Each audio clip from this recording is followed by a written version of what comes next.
Amanda, bon, j'ai mangé un petit sandwich au pâté.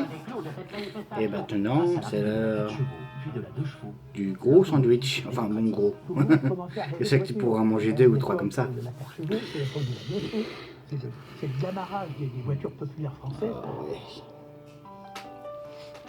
Notre réseau routier, si prestigieux, devient alors complètement inadapté aux besoins de l'époque. Et la France semble vouée à une certaine paralysie.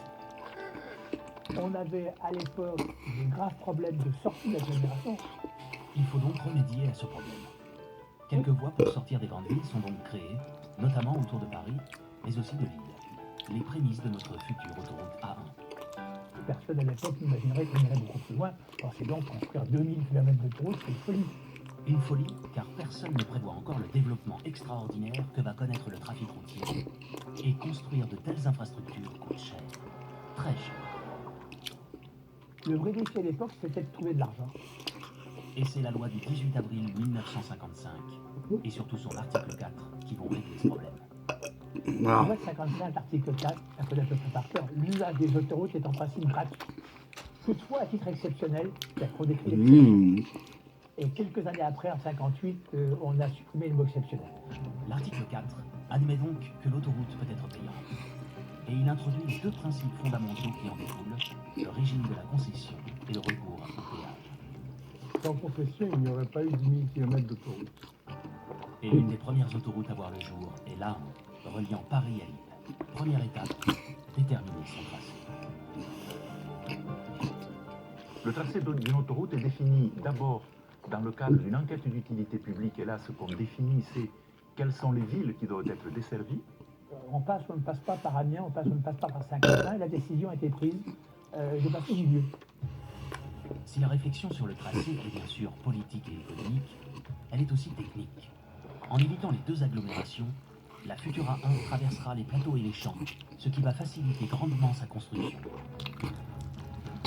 Dès 1961, les travaux démarrent. On commence par décaper la terre végétale. Ces matériaux sont stockés pour une réutilisation ultérieure, notamment pour végétaliser les talus, faire tout ce qui est aménagement paysager, plantation aux abords de l'autoroute.